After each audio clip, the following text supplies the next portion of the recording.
ಈಗ ರಾಜ್ಯ ಕಾಂಗ್ರೆಸ್ನಲ್ಲಿ ಆಗ್ತಾ ಇರುವಂಥ ಒಂದಷ್ಟು ಡೆವಲಪ್ಮೆಂಟ್ಗಳ ವಿಚಾರಕ್ಕೆ ಬರೋಣ. KN ರಾಜಣ್ಣ ಅವರನ್ನು ಈಗ ಸಚಿವ ಸ್ಥಾನದಿಂದ ಕಿಕ್ಔಟ್ ಮಾಡಿದ್ರು. ಅದಕ್ಕೆ ಕಾರಣ ರಾಹುಲ್ ಗಾಂಧಿ ಅವರಿಗೆ ಮುಜುಗರ ಉಂಟು ಮಾಡಿದ್ದು ಅನ್ನೋದು ಈಗ ಚರ್ಚೆ ಆಗ್ತಾ ಇದೆ.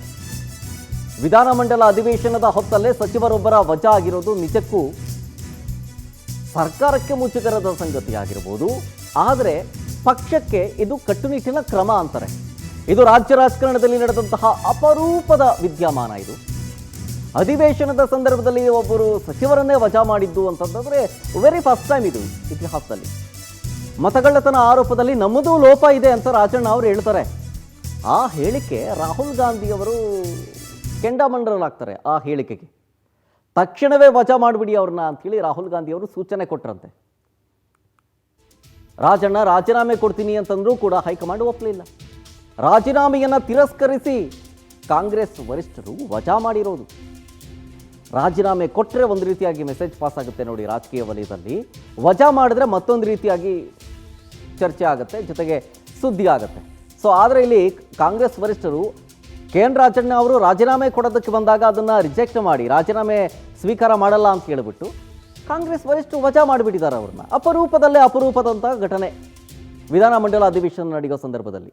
ಮಹದೇವಪುರದಲ್ಲಿ ಒಂದು ಸಣ್ಣ ಕೋಣೆ, ಅದರಲ್ಲಿ ಸುಮಾರು ಒಂದು 300 ಜನ ವೋಟರ್ಸ್ ಆಗ್ತಾರೆ, ಬೋಗಸ್ ಇದು.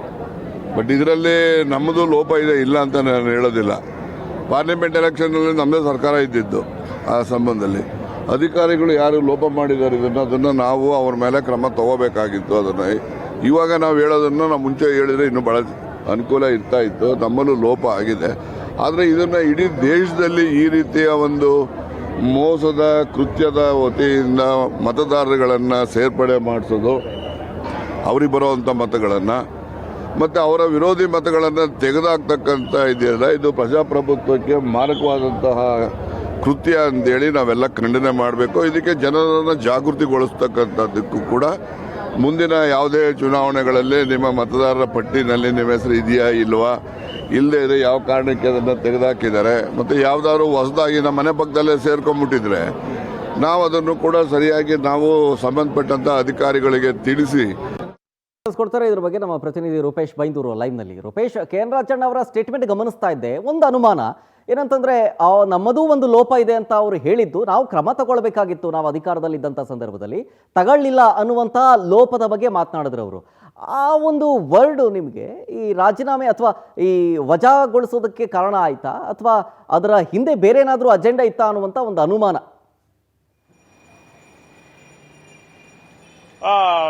ಶರತ್ ಇಲ್ಲಿ ಯಾಕಂತೇಳಿ ಎರಡೆರಡು ಕಾರಣಗಳಿರುತ್ತೆ. ಒಂದು ಓವರ್ ಆಲ್ ಕಾರಣಗಳು ಮತ್ತು ತತ್ಕ್ಷಣದ ಕಾರಣ ಅಂತೇಳಿ. ತತ್ಕ್ಷಣ ಕಾರಣಗಳು ಮೊನ್ನೆಯ ಹೇಳಿಕೆ ಅಂತೇಳಿ ಹೇಳ್ಬೋದು. ಯಾಕಂತೇಳಿದ್ರೆ ಆಗಸ್ಟ್ 8ನೇ ತಾರೀಕು ರಾಹುಲ್ ಗಾಂಧಿ ಕಾರ್ಯಕ್ರಮ, ರಾಹುಲ್ ಗಾಂಧಿ ಫ್ರೀಡಂ ಪಾರ್ಕ್ ನಲ್ಲಿ ಒಂದು ಸಮಾವೇಶ ಮಾಡೋರು ಇದ್ರು. ಅವಾಗ ಎಲ್ಲ ನಾಯಕರುಗಳು ಬರ್ತಾ ಇದ್ರು. ರಾಹುಲ್ ಗಾಂಧಿ ಒಂದು 10 ನಿಮಿಷಕ್ಕೆ ಬರ್ತಾ ಇದ್ರು. ಆ ಸಂದರ್ಭದಲ್ಲಿ ರಾಜಣ್ಣ ಅವರು ಒಳಗಡೆ ಬರ್ತಾರೆ. ಈ ಸಂದರ್ಭದಲ್ಲಿ ರಾಜಣ್ಣ ಅವ್ರನ್ನ ಸರ್ ರಾಹುಲ್ ಗಾಂಧಿ ಅವರು ರಾಜ್ಯಕ್ಕೆ ಬರ್ತಾ ಇದ್ದಾರೆ ಅಂತೇಳಿ ಪ್ರಶ್ನೆಯನ್ನ ಮಾಡ್ತೇವೆ, ಎಲ್ಲರಿಗೂ ಗೊತ್ತು ಅಂತೇಳಿ ಹೇಳ್ತಾರೆ. ಅದಾದ ಬಳಿಕ ನಮ್ಮಲ್ಲೂ ಕೂಡ ಲೋಪ ಇದೆ ಅಂತೇಳಿ ಮೊದಲು ಮಾತನ್ನ ಆರಂಭಿಸ್ತಾರೆ. ಹೀಗಾಗಿ ಆ ಸಂದರ್ಭ ಸಂಸತ್ ಚುನಾವಣೆ ಸಂದರ್ಭದಲ್ಲಿ ನಮ್ಮದೇ ಸರ್ಕಾರ ಇತ್ತು. ಆವಾಗ ಯಾರು ಅಧಿಕಾರಿಗಳು ಮಾಡಿದ್ರು ಅದನ್ನ ಅವ್ರನ್ನ ಮೇಲೆ ಕ್ರಮ ತೆಗೆದುಕೊಳ್ಬೇಕಿತ್ತು.